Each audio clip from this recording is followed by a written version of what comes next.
Manda, it's a treat to have you back in conversation. How are you doing? I am so happy to be here. Yes, thank you. We were just saying beforehand that it feels like I really know you, and yet we have never met in person. So it's a great delight to be here. And partly I know you because I listen to your podcast, and I'm so impressed with how erudite you are each time on each episode. But yeah, I'm good. I was up in Sheffield at something called a Social Enterprise Network conference yesterday. So I'm still buzzing from the potential of being in a room with 130 other people. A good 10 to 15% really got that total systemic change is necessary and we're working to make it happen. And that's thrilling. Extremely inspiring. And then seeing also people actively participating in the change, not just talking about it, hoping for it, which, is a great starting point, but it's, and then what? Yeah, I do the theory and they're actually living the practice. It was grand. So, and we're going to definitely come back to that because there's so many different practical ways that we can engage in that. But let's kick off with the question, what do you feel at this point in time, with so much having changed, the recent UK elections, Spanish elections, football, which I'm not sure if you're a fan, but I watched it recently, changing team dynamic. There's a lot in the... I know. Oh, really? I'm sorry, I know nothing about football. Well, Gareth Southgate, who's managing the UK team, is just a lot more rooted, non-performative, healthy team culture, healthy masculinity, strategic in terms of cohesiveness of team, none of this kind of like jocular sort of, I don't know. Yes, it's very exciting. That's one of the reasons I wanted them to. I was like, this is just such a great model of collaboration and working together to create this extraordinary organic effort. Anyway, fantastic. Not about me. The global human psyche question. What do you see, sense, or feel is going on right now, if you're going to use that frame? Okay, so I knew you were going to ask this, but I also, let me just settle with it and let it sit in for a bit, because I think there's an answer beneath the obvious answer.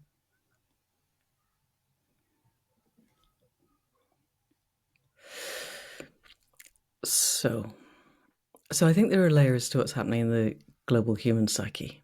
And I'm really interested in the global human psyche, actually. I've just been reading Others Within by Bob Faulkner, who's a internal family systems therapist, long-term, talking about family systems is about different parts of the self. And he's doing something very controversial and pointing out that once in a while they come across something in somebody's system that is actually just not part of their system. And sometimes these are guides and they're brilliant. And sometimes they're things that are just locked in the wrong place and would be much happier somewhere else. I think there is something like that in the global human psyche. Oh, that's interesting. And I'm quite interested in exploring the nature of it. Whether we say that actually out loud, probably freak out most of your podcast listeners. Because I think there's that bedazzlement of darkness. And one of the features, certainly when we're doing the shamanic healings, and this is now taking your podcast so far off piece that you may want to cut all this, but when we do shamanic healings, we are sometimes, the reason I was reading Bob's book is that it's so shamanic, or so in line with what we do sometimes when somebody comes and we're dealing completely at an energetic level. I never ask, I don't want to know what's going on with you physically. I just don't want to have that in my head. It's not worth it. It just derails what I'm doing. And sometimes there is something very clearly there that just is not part of their energy system. And with the greatest compassion we can muster, but also completely in that place of unyielding immovability, that thing, need to be somewhere else, and we will help you to move there. And then quite often, there's a capacity for perhaps a split off soul fragment or something else to come back in. And sometimes the person wakes up the next morning and they're no different at all. And sometimes I always ask for responses a week, a month, and a year later. And some of those are really quite moving. So now I'm looking at the global human psyche, and quite often when there's something in there, there's a sense of that bedazzlement, that shimmer, that like looking at oil on water. It's so dark that it shimmers in the light. And I'm seeing that in the global human psyche. And I think it would be very, very interesting to see what happens if it moves on. So I think there are also, Ilya Prigogine has one of his better quoted phrases is something along the lines of, when a system reaches maximal complexity, small islands of coherence in a sea of chaos can move that system to a higher order. Mm. And I am seeing the small islands of coherence arising, obviously yesterday in Sheffield, but all around the world. I've been in conversation recently with Audrey Tang and Glenn Vile with plurality, and because I was in Sheffield, I missed Audrey being in London, but she was talking about so many deeply, deeply interesting things. And just beneath the surface of our quite plainly broken democracy, yes, there are people who are looking at the nature of what it is to give people agency and accountability within the structures of humanity. And they seem to me to be small islands of coherence. And then there are people really building ways of connecting our communities, a place and a purpose and a passion in ways that are heart-centered. And those are small islands of coherence. And it feels to me as if they're beginning to coalesce. And there's the wonderful concept that comes out of systems thinking. When we're talking about emergence, one of the metaphors we always use is the caterpillar. And the caterpillar is creeping along, munching on leaves and doing caterpillary things and eating my cabbages. And at some point it decides it's had enough cabbage because there's none left.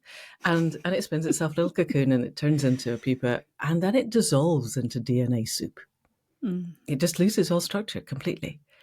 And then little imaginal islands arise. And at the beginning they're destroyed because they're seen as other, but then more and more arise and they coalesce into little imaginal, cells start and then they become imaginal islands. Then the islands coalesce into organs and the organs become a butterfly.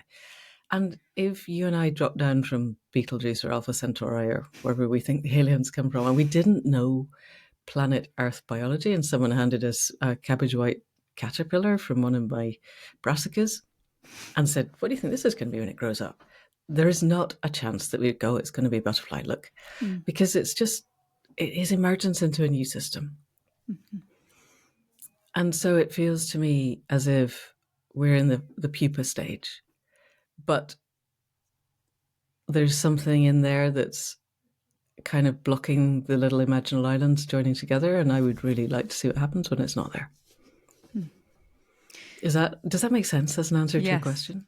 I've been in Sheffield, but before that I've been doing a bunch of shamanic work, and so I'm probably not in anybody's consensus reality at the moment. Sorry. I don't know. You know what? I think you might be surprised. I think there's I think one of the things that's interesting when we talk about shamanic work is that there are so many other ways of talking that I think are pointing towards the same or similar things. So if you're thinking about internal family systems, or when I speak with my art friends or music friends, there is something about the quality of attention that is paid to that which lies beyond language or the material. And it's kind of when you're dropping into, I'd say, like the finer sensations of the body, and then also kind of imprints that you might get. You know, where does poetry come from? Where does a painting come from? Like the little one I showed you earlier, the Four Faces of Time. I don't think in that way. It just dropped in. And I think there's something about having a sense of where it's appropriate to be so, a sense of sensitivity and permeability and responsiveness to the world. And I think there's something also around, I've been thinking about this a lot after quite a powerful experience I had last year, but like what is the thing that anchors you? And I think there's something about anchoring oneself in, and you mentioned the shimmering, the bedazzlement of the darkness, anchoring oneself in beauty and connection and that quality of longing. And I think longing isn't a bad thing, but it's this sense of what is the thing that you most yearn for when you strip away the kind of, well, I want a bigger house and I want this and I want that. And if you go, okay, if you had that, longing? Then what? Yes. And there's so many routes to that place.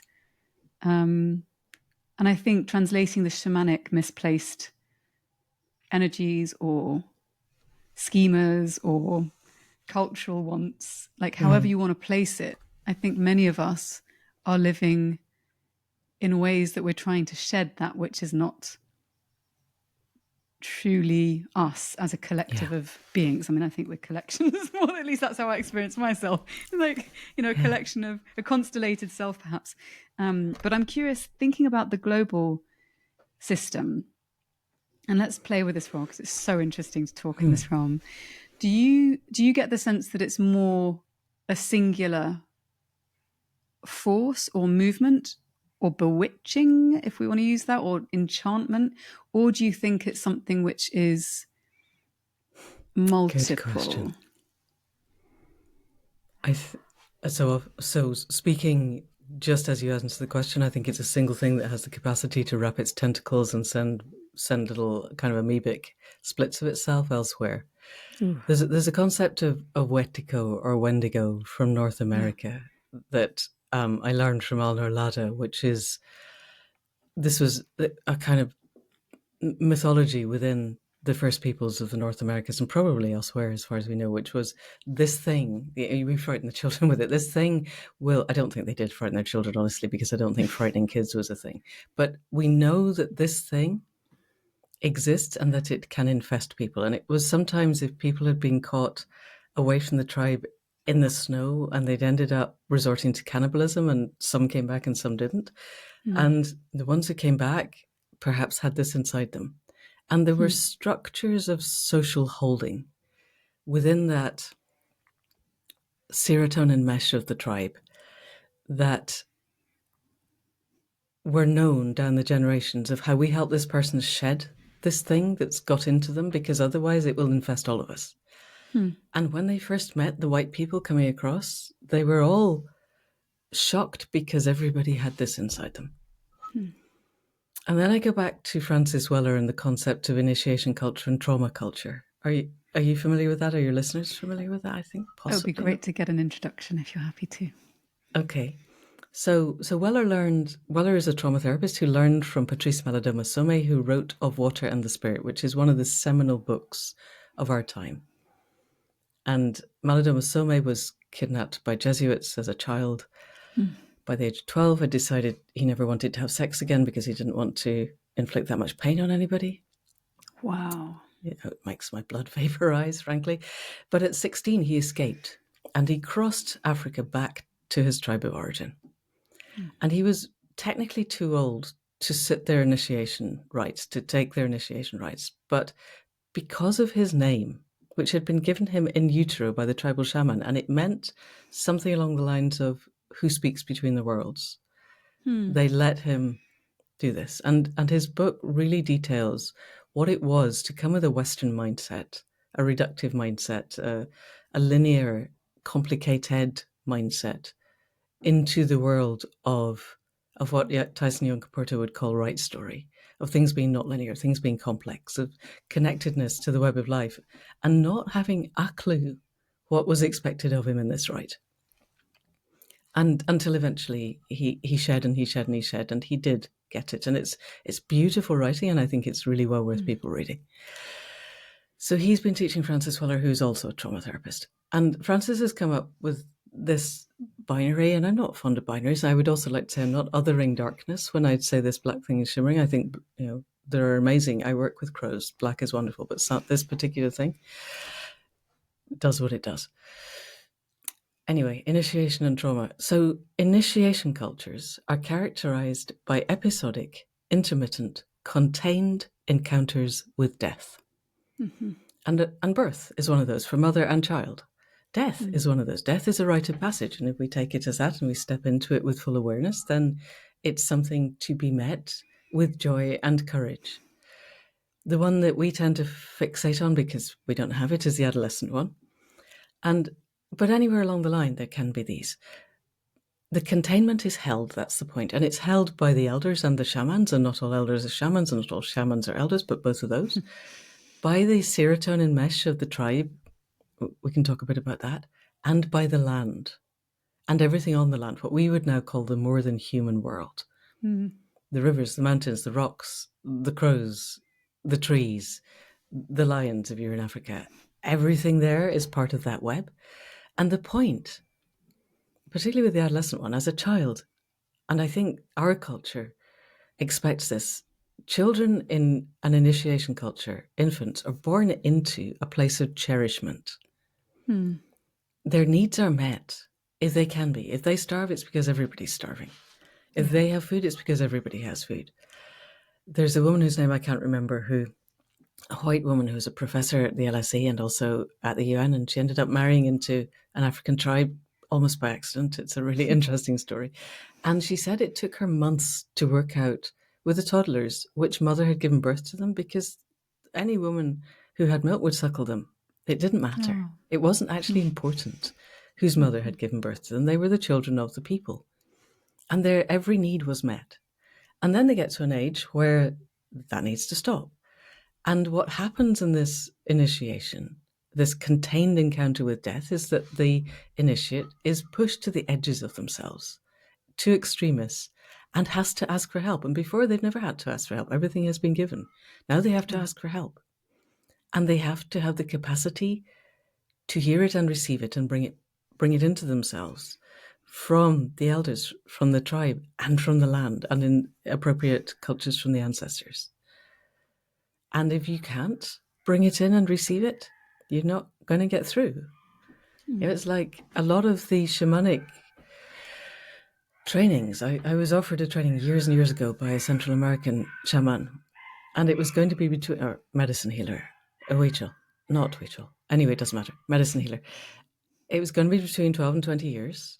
And if you're still alive at the end of it, you passed. And the pass rate is not very high. And that's just the bottom line. Don't necessarily expect you're going to get through this, but if you do, then yay. I didn't do it because I didn't want to go and live in Mexico apart from anything else. But I think even now, 12 to 20 years before we've begun to shed our projections. And we know from, I think, Herodotus, that in Boudican times, pre-Boudican times, it was between 12 and 20 years where the people from all of Europe went to Mona, Anglesey, to train. And then they went back to their tribes. It takes that long. Anyway, that's an aside. So if you can take in and listen to the help that is offered, you discover that you can ask for help and receive it. And you know how. And you grow into yourself. And you come back to the tribe knowing who you are, knowing what is yours to do, what you're good at, and you're received with a great welcome and great respect. And then you're in that serotonin mesh where you have pride in what you do. And it's not the kind of pride that we could otherwise call hubris. It's this is what's mine to do in a group of people who are doing what's theirs to do. And I respect them for what they're doing well, and they respect me for what I'm doing well. And that level of pride is a huge serotonin trigger. And if I live in that kind of culture, I have that all around me all of the time. And I'm supporting other people in it, and I am being supported in it.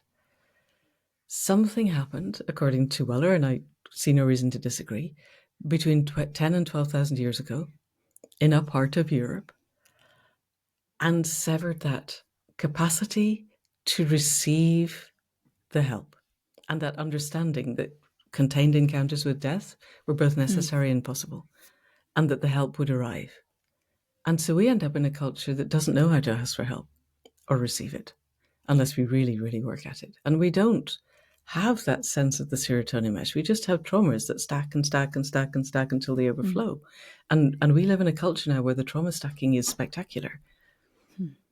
And not just in people. I do a lot of behavioral stuff with dogs. And 20, 30 years ago when I started, separation anxiety was the big thing. And we were all using Skinnerian quadrants. And now we're really working, we began to understand that attachment theory worked in dogs, and sticking them in a crate in the kitchen when they're 8 weeks old is not a good thing.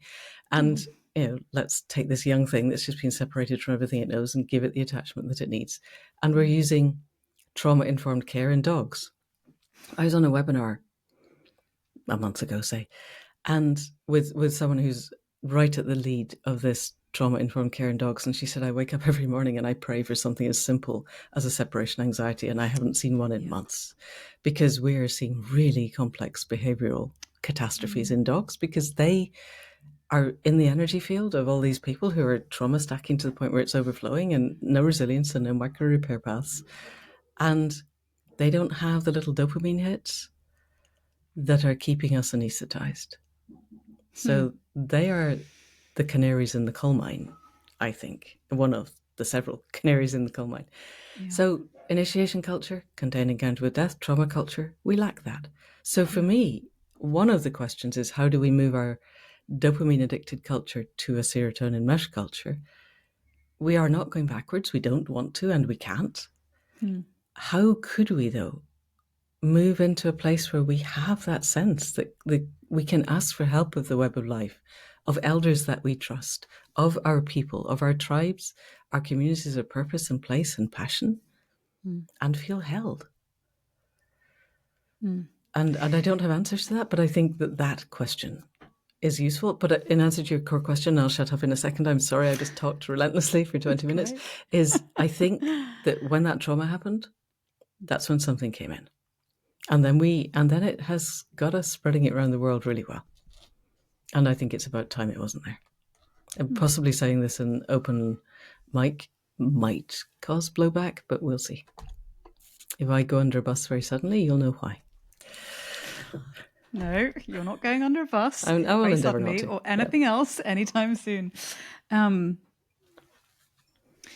There's something that I saw a clip the other day of Rutger Bergman, who wrote Humankind, which is on my bookshelf and yet to be read because I'm in the midst of all these other books, including Roman Krasnarich's new book, History of Tomorrow. Yes, that looks really good. Which is, I'm only the first couple of chapters in, but it's really good. But Rutger was talking about how in responding to trauma and self-improvement in particular, in such atomized, isolated ways, we should be looking at creating societies that flourish, and that in changing that orientation from the singular self to the kind of the weft and weave of the fabric of society, that already begins to shift the frame about what well-being means, what health means, what vitality and joy and belonging means, because then you're looking more pluralistically. And obviously I would suggest you don't just end there, that it becomes a means through which to then expand out that plurality to the more human world and to our many different aspects of self. One of the things I'd like to dig into a little bit more, you mentioned about numbing out with dopamine hits and how dogs don't have access to that, and how I think it's really easy for us to feel, certainly for myself as well, to feel like we have to play this game of connectivity. And one of the ways I'm noticing it show up a lot at the moment, and I'm really hating it, talk about binary, is actually on LinkedIn. And this is such a banal example, but it embodies so much of what I dislike about where we're going with this. So the example is, as far as I remember, LinkedIn has been an interesting place where you can meet people are civilized, you talk about your skills, you can think a bit more deeply, you can put some cogent thoughts together, and there's a certain level of long form discussion, analysis, etc., that can happen. It doesn't always, but it can. I remember I've seen through the years many people provide really interesting insights into their work. It's kind of like what Medium has become, but you'd find it in some sort of more bite-sized form in LinkedIn. Anyway, recently, and I've noticed this with their introduction of, start your post with AI, there is so much trash, and on all platforms, because it's been created in large part with convenience, amplification, broadcasting, vanity metrics in mind. It's literally just, how do I get more people to pay attention to me? Right. Okay. And it's one of these things where it's just like I'm withering inside, because I'm also looking into these apps and thinking, well, if I'm not doing this, am I going to miss out? Is it a race to the bottom? And we know that sort of people like Nate Hagans and Schmachtenberger talk about this, and Tristana Harris talking about, this kind of race towards, I suppose self-implosion, like if the Chinese are doing this, or whatever other you want to use or fixate upon or craft.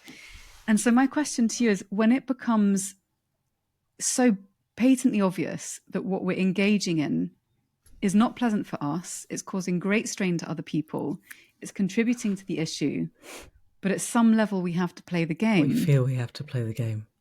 Right. How do we unhook? Because there is the dopaminergic element that's in there. There's also the scarcity thing that's in there, which is, if I don't do this, how am I going to get a job? What are the threats I'm trying to contend with? Will this help me? So I think the whole house is shaking, and we're scrabbling around looking for quick fixes. And I think it's contributing to the tremors. Yeah, really. Gosh, and it there's doesn't so have many to layers be. to this. Yes. Yes, it's interesting because I haven't seen that on LinkedIn yet, but I've never really understood how LinkedIn works. So, but as what used to be Twitter, I refuse to call it something else. I'm quite happy dead naming Twitter. As it becomes so toxic, then people are moving elsewhere. Mastodon, I have to say, is still lovely, and Blue Sky seems to me interesting.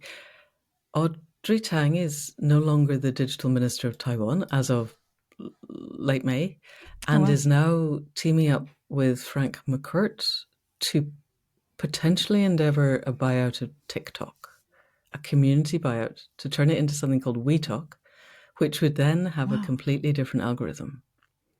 Because one of the things Audrey did in Taiwan, so 2014, the government had something like 20% approval rates, and the whole of Taiwan was just splintered.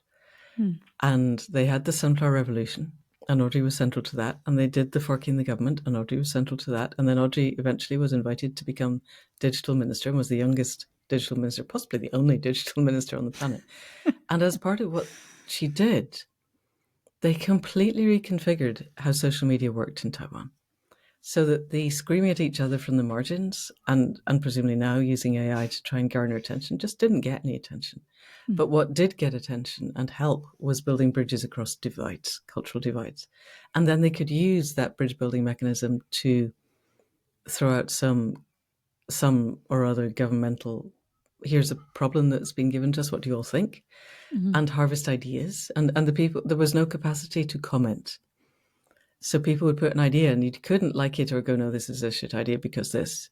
You could just comment with another idea.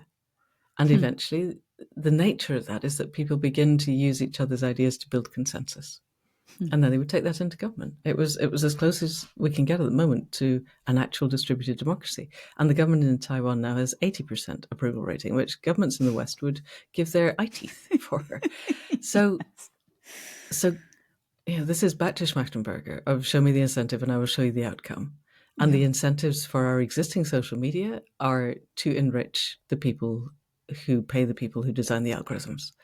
And there are, per Tristan Harris, a couple of dozen people with PhDs in how to manipulate your attention behind every screen that you're looking at, working out how to maximize your attention. Attention harvesting is one of the most insidious and invidious ways of destroying people, I think, because and I know from shamanic work, the capacity to hone and focus your intention is what it's all about. And intention is the focus of attention. If your attention is being harvested and you are getting the dopamine hits for that harvesting, focusing your attention becomes extremely hard.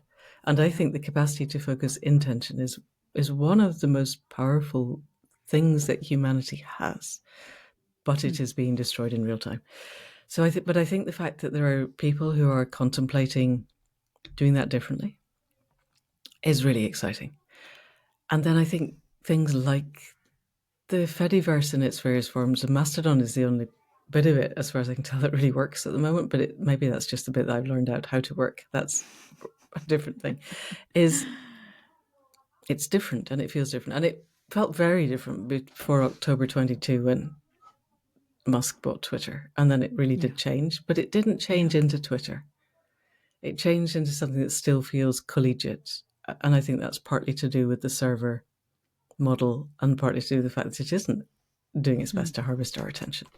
So the honest answer is I don't know, but I think if we can, I think being aware of this happening in real time, and then how do we build our communities of place, of purpose, of passion online in ways that aren't connecting with the harvesters of attention, so that we have that sense of confidence and agency and sufficiency, so that we're not panicking that we're losing out.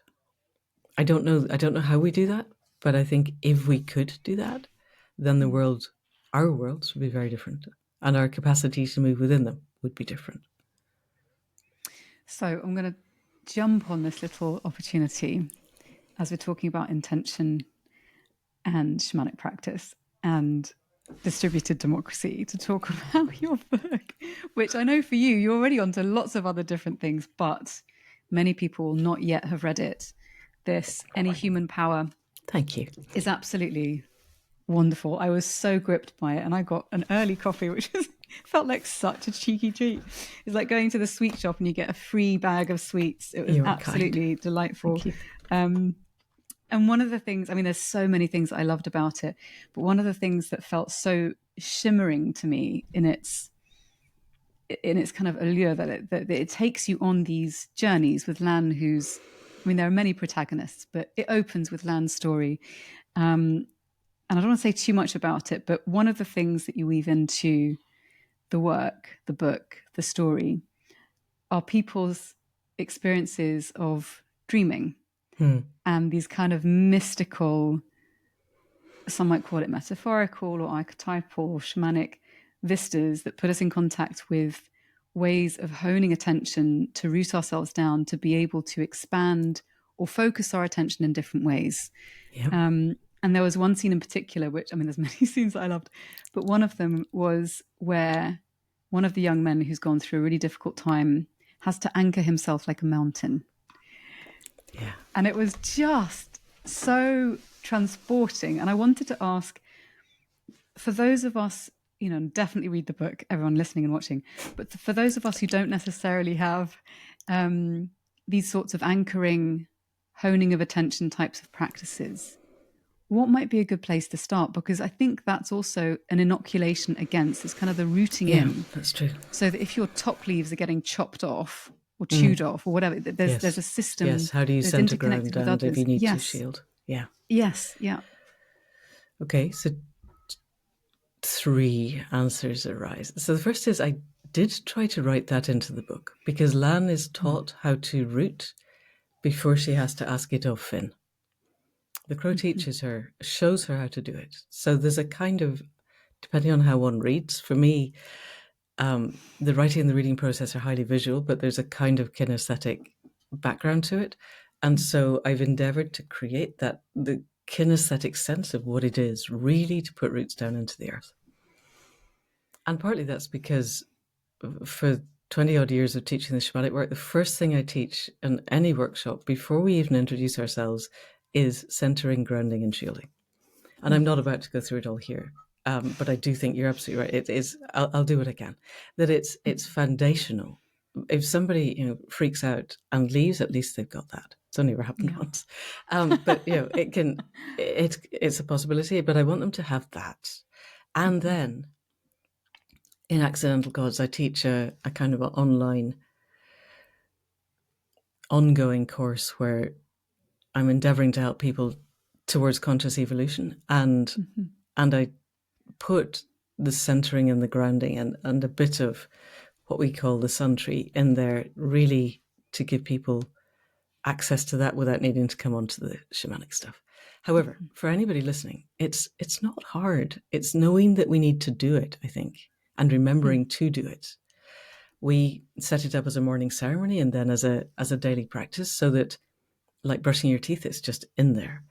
But if wherever you are, if you can imagine eyes on the soles of your feet, on the balls of your feet, open the eyes of your feet, see down into the heart of the earth, and with your breathing, send roots down.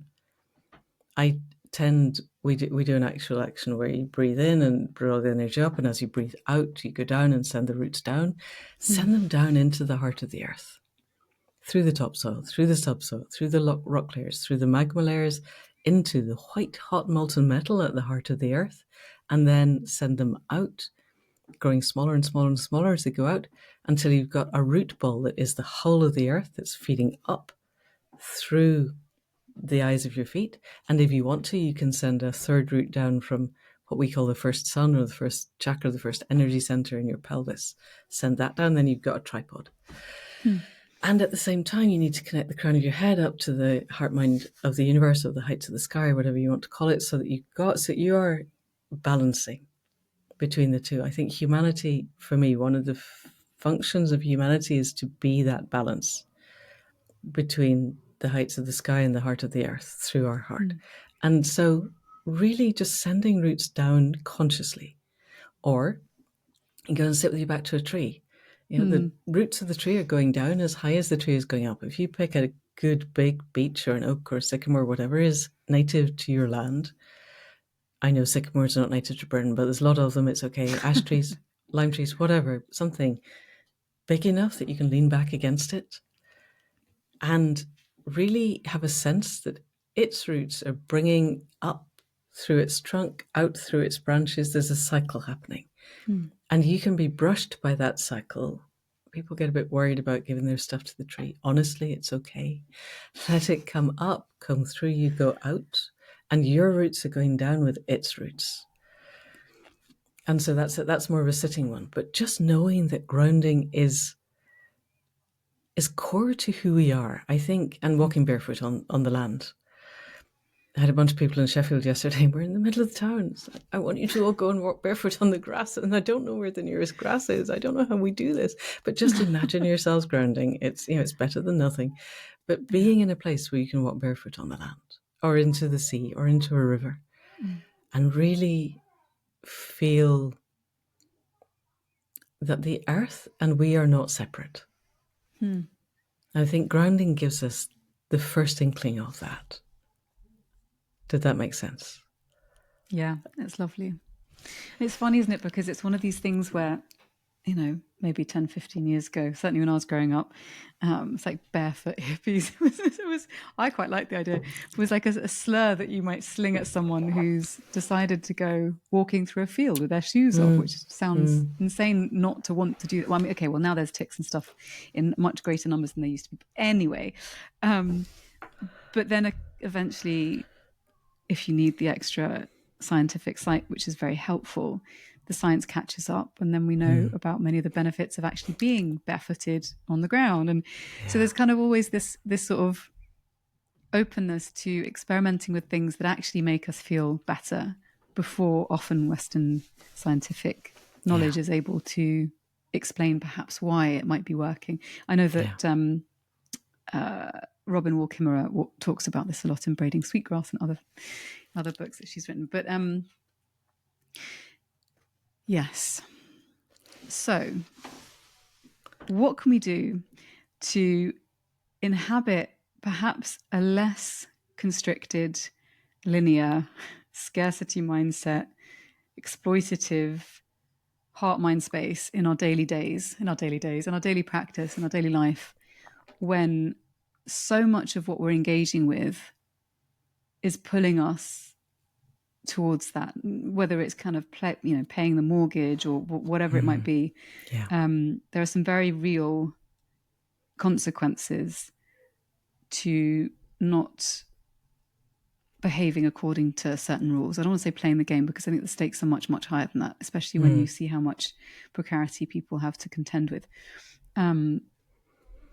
But is there something that we can do to cultivate that different state? It's kind of hard to know, but thinking about the caterpillar, the imaginal cells, and that phase transition between caterpillar to pupa to butterfly, if we're not sure what we're transitioning into, can we hold certain conditions for emergence, trusting that the conditions will yield something new and flourishing and regenerative?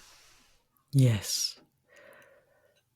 You always ask such good questions, Natalie. I'm really impressed with your capacity to get to the heart of things. So Indy Johar talks about interbecoming. And I've got a concept now of the emergent edge of interbecoming. The point about emergence is that we don't know what the new system looks like. And we can't. If we could know it, then it's not the new system, it's the old system where we just painted the bus a different colour. However, I think there are certain value systems that take us to that emergent edge of interbecoming, and certain value systems that definitely don't. And Rob Hopkins says that capitalism is a disimagination machine. And I think what takes us to the edge of interbecoming is knowing that, first of all, knowing it's possible. Second, being able to step back. And I understand that the capacity to step back is a privilege, because the more we're under tension and the more precarious we are, the faster we have to run on the wheel and the less capacity we have to imagine. Whatever anyone can do to step out of that sympathetic ventral vagal overload into the dorsal ventral. I'm now speaking to head mind, but into that place of spaciousness from which we can access our heart minds. And our heart minds exist for me, the easiest, or maybe the foundational ways of strengthening our heart minds so that it begins to be able to connect. We are able to connect with the web of life. I think there's a triad of gratitude, compassion for self and others, and joyful curiosity. And which plays quite a lot into the IFS sense of the self-energy, and curiosity is one of the key things of can I get to a point where I'm really curious about the parts of myself that are basically panicking. If we can foster those things, if I can find gratitude in being able to speak to you, gratitude in being able to go outside and look up at the sky, gratitude for the bird that sang, gratitude for the cat that's lying in the streak of sunlight, gratitude for the rain when it rains, whatever it is in my life, if I can actually get to the point when I can feel the gratitude as a real thing, and it can take a long time. I'm trying to teach this at the moment in Accidental Gods, and at least a lunar cycle on just what can I imagine that might evoke gratitude. And it might not work, but I'm going to give it a full lunar cycle of endeavoring to feel the best gratitude that I can, because we're not trained. We're trained to feel lack and to scream at ourselves, let all the parts of ourselves that judge and hate ourselves really go wild, and the little bits that might feel compassion are hiding in a corner. So gratitude and compassion for self and others, I think, are really foundational. And then the joyful curiosity of, oh, wow, that was amazing. I wonder what happens next, which lets our head minds not feel they have to know where we're going. Because I think that's crucial. We live in a culture, our Wetiko culture, our trauma culture, whatever we call it, we are socialized from childhood to have to predict. And particularly reading Tyson Yunkaporta's new book, they don't, indigenous peoples, the initiation cultures, the way that we evolved for 300,000 years until whatever slammed us off track, we don't predict. We just know. There's a beautiful bit in his book where he's describing the making of a canoe, and the kids are playing on the north bank of the river, and it's safe and free from crocodiles, but it won't be tomorrow. And he just lets that one pass. And then later he says, we don't know about this Paleolithic fight and flight stuff that you guys deal with, because we know where the predators are at any given time, always. And it isn't a thinking thing. It's a heart-mind knowing, because I am an integral part of the web of life, and I just know. It's not and I think because of our separation, we have and basically most of the predators in our world are human, and it's really hard. And so how do we get back to that connectedness where our head minds are not constantly having to predict where we're going and predict where the income is coming from and predict how do I have to behave in this circumstance so that I can maximize the value to me, because otherwise everything falls apart. How do we get into, I trust the web, and I can ask it, what do you need of me in any given moment, and respond to that. And I ask from my heart mind, and my head mind then picks up what it is I need to do. I need to be on Natalie's podcast. So then how do I do that? How do I sign in? What do I need to do? Or I need to write a book. How do I gather the data for that? And how do I structure the next sentence? It's a different way of being. And it's really, really hard. And it's an act of trust. And that's really hard, because there's a tendency, it's a kind of a middle-class white thing that comes along and says, oh, sufficiency and manifesting, and if I really focus on it, I can manifest a private jet. Jamie Wheel's really funny on this. He wrote a blog post probably about 6 months ago. His wife had been to a group local to him, and the queen bee of the group was, I can manifest anything. Now I'm going to manifest a private jet because I deserve it. And that just kind of blows all my fuses, because no, I'm sorry. I don't care how much your inner child is wounded. You do not need a private jet to prove to it that you're okay. I know. You just ridiculous. Don't. Nobody needs a private jet. You really, anyone listening, you don't need a private jet. Trust us on this. And it's so middle class. And if you could manifest anything, why are you manifesting? And very many expletives deleted private fucking jet. You could be healing the world. Bigger. You could be minimizing some aspects of violence, and no, you want a private jet. And that's just, please let's stop this. Yeah. And it leads people because they think, oh, if I really trust I could get the private jet, so I really trust I can get the job that I want, so I'm just going to kick my job in and trust in the universe, and it'll get the job that I want. And they haven't done any of the inner work. Yeah. And they don't know how to hone their intent. And I've watched people crash and burn very badly as a result of that. And it's not, intent is wonderful. And setting intention cleanly and clearly is an amazing human superpower. But I would really encourage people to do it in conjunction with the web of life and not just trying to feed the trauma inside. And that's a really, really hard balance to find. So thinking about intention and sort of experimenting with hacking it, in terms of finding ways to not allow our attention to just be dissipated or to diffuse or to scatter, which can very, very quickly happen. One of my friends, who's an amazing artist, told me several years ago that he does not allow himself to switch any technology on until 12 p.m. And I thought that's a great idea, but that's quite, it's quite strict. And anyway, so recently I had the opportunity to have a coaching session with this amazing woman called Sarah L. Kent, who you introduced me to for her dreaming project with women, which was just phenomenal.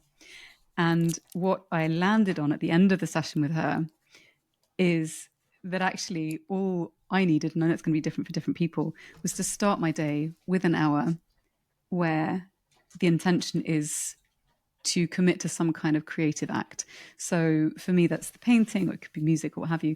But there's something about the boring scheduling in and prioritization in your paper diary or your Google Calendar or whatever it is that you use to be like, right, I'm getting up an hour earlier at 7 by 8 o'clock, because it takes me a while to wake up. I'll be at my desk in my little green room, and I'll spend the next hour and a half completely uninterrupted doing whatever it is that I want to create. Beautiful. And it's just transformed everything. And it's so simple. I have an alarm that comes on at 10:30 at night to remind me. It's the same alarm as like a gentle alarm that comes on in the morning. And it reminds me that that's the watershed for tech. It's like, this is coming off. You've got half an hour to get yourself to bed. I'm in bed by 11. Obviously not all nights, because I like tapas and I like dancing. But most nights. And then I get up at 7 and it works. And so I think there's something about the mundanity of reclaiming your agency and intentional space, and it doesn't have to be hard or painful, and it doesn't have to be a whole day. It can just be even half an hour, but planting that seed is really important, and doing it regularly and consistently, and then extraordinary things can happen. It doesn't need much. And I think that was the thing that I found so extraordinary about testing this process. It didn't require much. So impressed. But I think the regularity, I think you're completely right. Because, it's like brushing our teeth. It's effortless now because we were made to do it all the time as kids. And what fires together, wires together. There's really basic physiology behind this. Is the things that we do often become pathways that our neurophysiology knows. I find it really useful for my head mind to be on board with all this. So what fires together, wires together. And in the beginning, getting it firing requires that all the rest of you is going to, really, this is a really good thing to do. I think we should be doing this. And then it's self-reinforcing because you love it. Yeah. And then not having it, I really miss it. I just don't feel anchored. If I don't have it in the morning, like, wow. It really makes such a huge difference, the absence of it. Yeah. So I would love to kind of circle back to one of the earlier threads of our conversation, and that's to talk about death as a rite of passage, which is very present in your book. I don't know where you'd like to start with this, but there's so much terror, I think, present in Western culture around death, aging, all of these different kind of supplement bros going towards longevity. Great longevity and health and well-being. Have a bit of fun on the way, but there's such a fetishization of eternal youth. and I don't think it's new necessarily, but it is certainly amplified in terms of the cultures that we're witnessing propagate on Instagram stories and the filters that we use to kind of project certain images. So let's talk about death and what it signifies to you, and why it was so important that the book and the story kind of starts from there. Yes.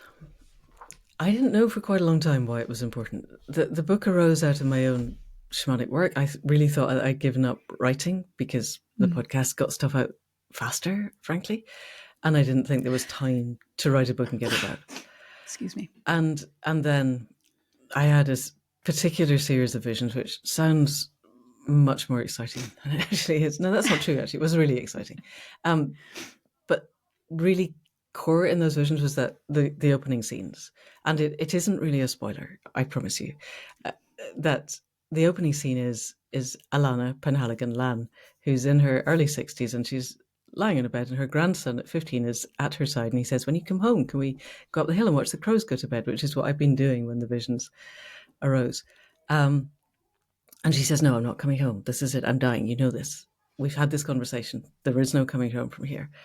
And it's just her and him, and he's been living with her and her late partner.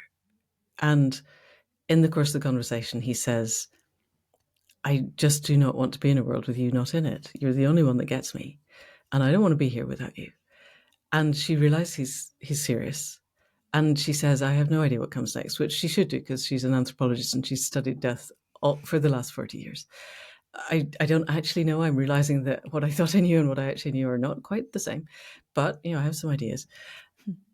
But if you call and you really need me, I will do my best to come. And then she and they and we feel the gods pause in their labors and look down and go, okay, that is a promise. You are going to be held to that. And then she dies.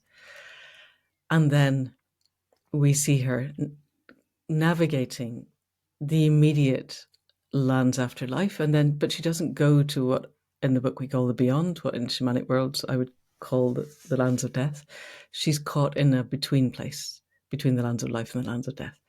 And she has to take agency there in order that Finn not follow her. And then she takes agency later in the book in different ways. And so I wrote this because it was there and because it was such an integral part of the visions, and because fundamentally I'm not going to argue. You know by now that what comes so often is metaphor and nudges and it felt senses, and it can take a very long time to unpick and work out what's coming. If something comes in complete plain text, you don't argue, you just do it. And it was hard enough working out what to write without arguing about the basic premise. So having done it, though, and there's a point where Lan is reminded by the crow that is her guide in the between that you could see this as a rite of passage. You have been told that, and it would be useful if you did, because you're panicking at the moment. That's not good.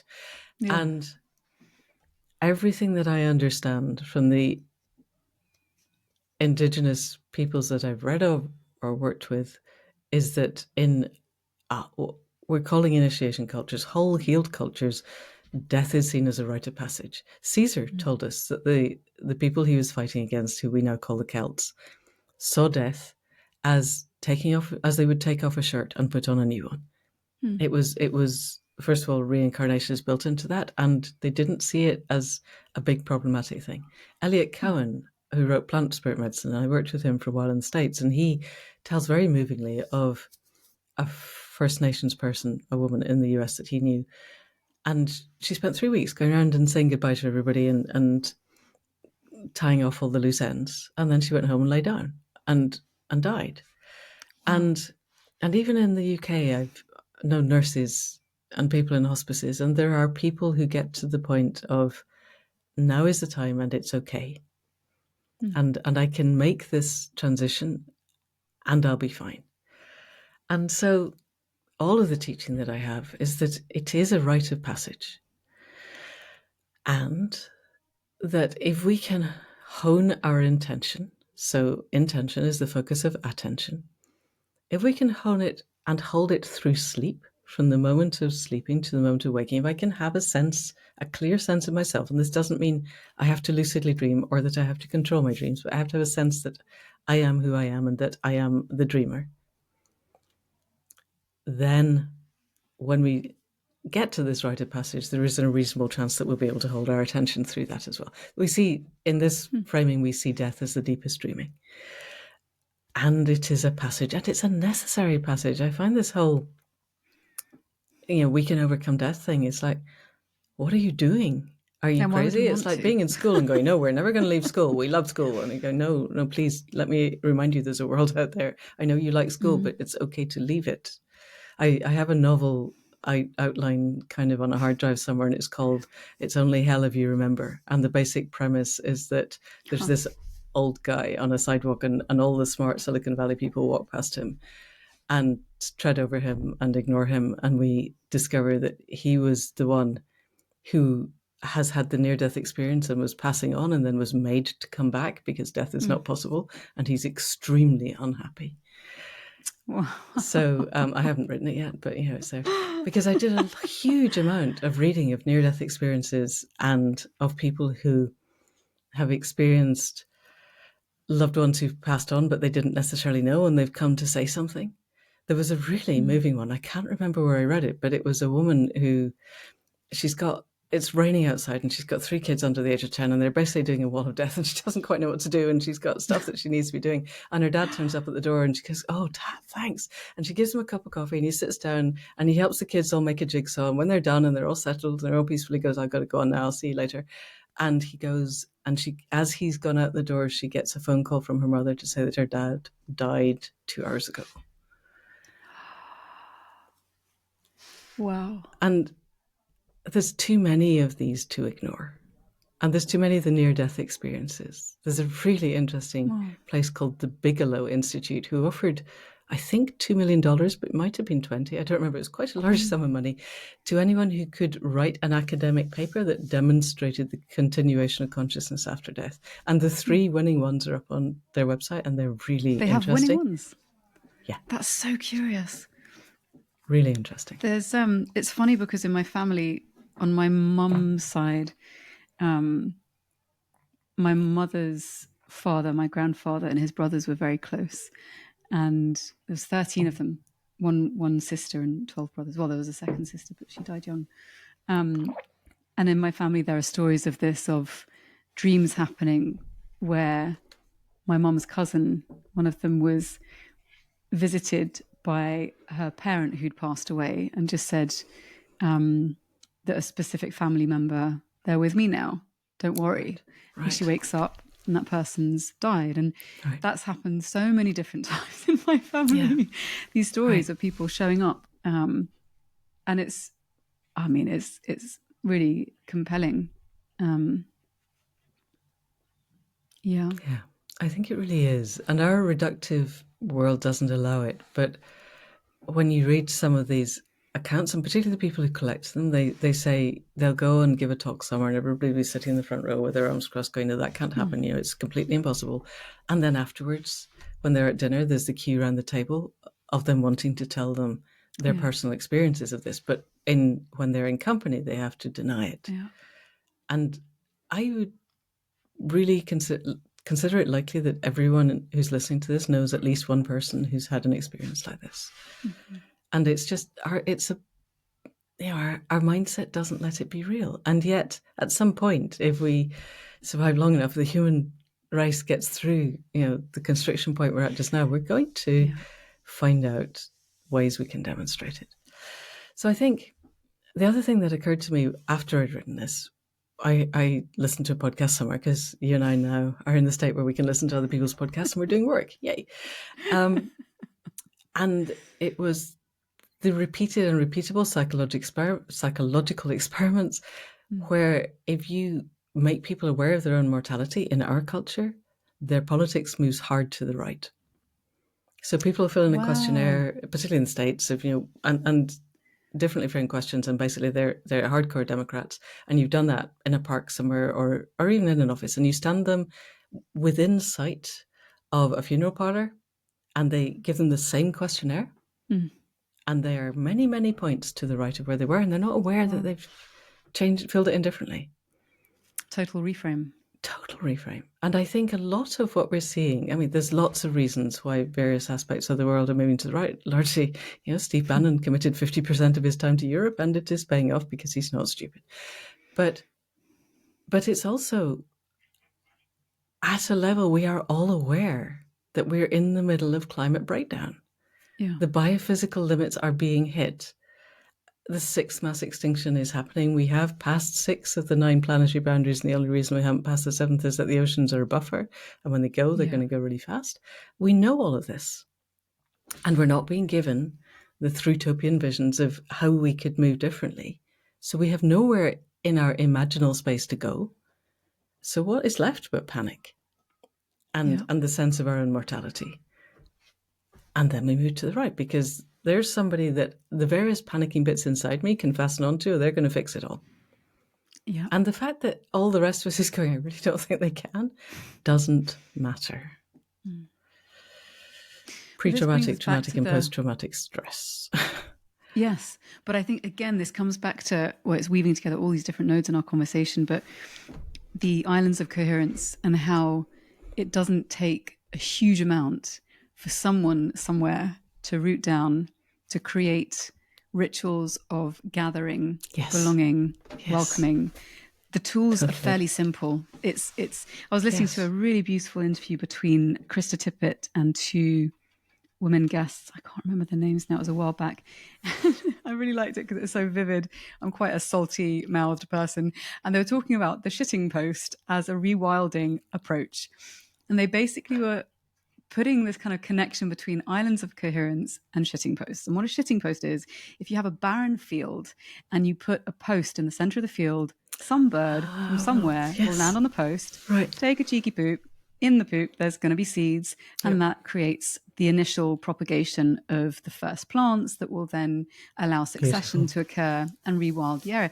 So it's basic, be a shitting post. And I love this really salty, basic, brilliant, earthy example, because there is something about it. And it doesn't, I think one of the things that, I think this is a kind of I notice it a lot in kind of this sort of savior complex type of individualistic, God, well, I have to do everything right now. And I definitely try not to fall prey to that. But for years, I've been like, and if you're living in a family system where perhaps elders are kind of relying on you to help fix certain things, there's so many layers back to the kind of trauma strata, let's say.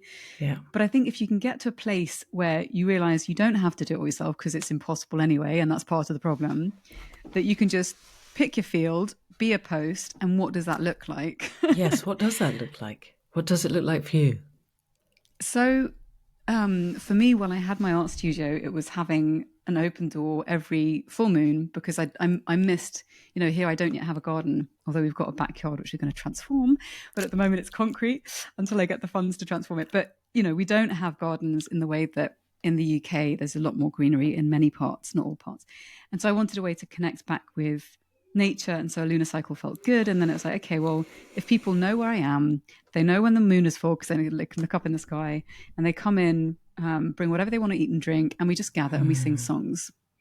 Magic. Basic, very little. But you're building the serotonin mesh, that gathering and singing songs, and it's enduring and it's self-reinforcing. That's it. And also the thing that I realized, I was like, when I gave up the studio because we had to move, it was like, well, where am I going to do this now? And we haven't found a place yet. And other people in the network, in our group, have started other jams. And so it's like, well, I don't have to, even on that level, it's kind of that observation of, of course I don't have to be the one that's holding the whole web up. I'm a node, and at some point nodes, flicker out, and then they might flicker on elsewhere, and that's okay. Yeah. And that's part of the learning, I think, is that you don't have to always be present. There are cycles. And sometimes if you need holding, you can seed ground to another person or another group. Because whatever you're putting into the root system, if you like to use that analogy, is strengthening these other systems. And there's that reciprocity that comes into play. And I see it in social creative networks, and it's really special. Yes. And it doesn't take much. No, beautiful, brilliant. Yes. Yes. So I realized we're already an hour and a bit in. Well, we had a gap in the middle. Is there anything that we had a little cheeky gap in the middle. Is there anything that we've not touched on? I mean, I had a whole ream of questions, but is there anything that's really present in your heart, mind, that you would like to touch on before we close this part of the conversation? Kind of would like to have got to the politics, but I think that's too big to open up now.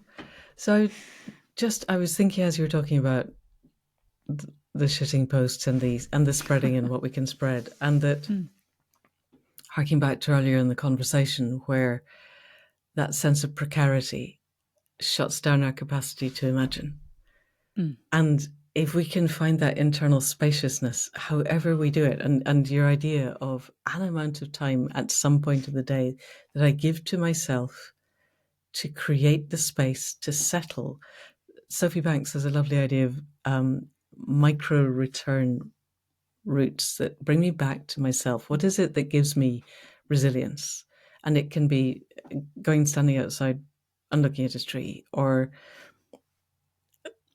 walking next to a river. I think almost all of them for me involves some way of connecting to the natural world. But if you live in a city, it might be stroking the cat, or listening to favorite music, or meditating, or something that gives me that internal spaciousness. And then my capacity to imagine grows. And I think one of the things that's going to let our imaginal islands link is imagining futures predicated on different values. For me, the thing that will shift us to the emergent edge of interbecoming is learning to live by different values. And so if we assume that the predatory capital death cult is predicated on scarcity, separation, and powerlessness, that's Mickey Kashtan's triad, but I think it's good, then we need agency and sufficiency and connection. And I think there's everything comes in threes. There's that sense of being, becoming, belonging that the human soul needs. Who am I? In what serotonin mesh networks, communities do I belong? And what am I going to become? And how can I see that in a heart way, not in I've just planned my career in a linear line, but more of a felt sense of who am I growing into being? What does that look and feel like? And how do we get there? Yeah. I'm very invested at the moment in this idea of thrutopias. We don't need the dystopias, thank you. We don't need the utopias, but we need to see routes that start exactly here, as in ROUTES as well as ROOTS, that start where I am and step enough of my communities of place, purpose, and passion into a new way of being. And I am seeing that. I saw it in Sheffield so many times, and with what you're doing. And the idea that you started this full moon ceremony, basically it's a ritual, and it's evolved. And I was talking to Nina Simons about 6 months ago, and she had a beautiful set of 3 words that she got from Oscar Mira Casada, who's a Peruvian, I think, medicine healer. And she'd invited him to buy ears, and they'd done a ceremony that started at 8 in the evening and finished at 8 the next morning. So they're all pretty tired. And he said, if you only remember one thing, remember this. Consciousness creates matter. Language creates reality. Ritual creates relationship. And this is it really, you're doing it. You're creating the rituals that make the relationships that are enduring. That's the point. Relationships are enduring. That's the shift from the dopamine reward centers to the serotonin reward centers. They are enduring. They're self-reinforcing. And how do we build those in a way that is inclusive? Audrey Tang's new book on plurality and all of that she's saying around the world of, yes, the singularity is near, but the plurality is already here. And it's how do we engage everybody? How do we create agency and accountability? How do we bring the best of ourselves in good faith to a community where everyone else is bringing the best of themselves? And what does it look like when we've done that? And then can we look down the generational lines? I have a practice, and I did it yesterday. Just take people in a visualization, first of all, back up the generational lines till we were hydrogen molecules. Because each of us we're in the 6th mass extinction, but we are the descendants of the 3 or 5% of all life on the planet that survived the 5th mass extinction, and the 4th and the 3rd and the 2nd and the 1st. Yeah. Yeah. And then every single one of our human forebears lived long enough to give birth to surviving children who lived long enough to give birth to surviving children. The odds against us being here are astronomically high. And yet here we are. And we were not expecting to be here at the point where species level extinction was a thing, but we are. And so what does it look like? If we look down the line 7 generations, look them in the eyes and go, did we do okay? Are you proud of us? Did we fashion a world that lets you flourish? And you're going to be flourishing as part of a more than human world, because if you're not, I don't think that's happening. Yeah. And what does it feel like for them to look back and go, yes, we are really proud? And then what does the world that lets that happen feel like? Because anything else is pointless now. Business as usual is over. And I think that's the whole LinkedIn thing. We have to drop business as usual. It's not happening anymore. And we all know that at a level. And the sooner we can let it go and let the whole predatory capital death cult just wither on the vine and grow something quite different, predicated on completely different values, the better. Did that make sense? I'm not even sure it was grammatically accurate. I mean, I think we need to take that as a starting point for a whole nother conversation. There's so much to say. But I love talking to you. We could do this anytime. Talking to you too. But I also have to make some dinner and then head to London tomorrow. So there you go. And we've held your listeners for an hour. So let's have a break now and we can come back another time. Yeah. I would love that. So Manda, for folks who surprisingly might not have heard of you yet, where are the best places that you'd like to direct them to, where they can find you and your work, your podcast? So the books are all on my name, mandascott.co.uk. Accidental Gods and the podcast are on accidentalgods, all one word, .life. And the Thrutopia Masterclass is still up, and that's at Thrutopia is THRUtopia.life. So yeah, but Manda Scott and Accidental Gods kind of talk to each other. Oh, and there's dreamingawake.co.uk. That's the shamanic dreaming. My senior apprentice does all of the organizing. Thank you. And most of the early years teaching. So yeah, there's that too. This is your ecosystem of offerings for the world. Yeah. Well, it's just never enough. But it's just been also lovely. Replete with beauty. So thank you so much. Yeah. It's always a joy to speak, but you better go make dinner or it's going to be trouble.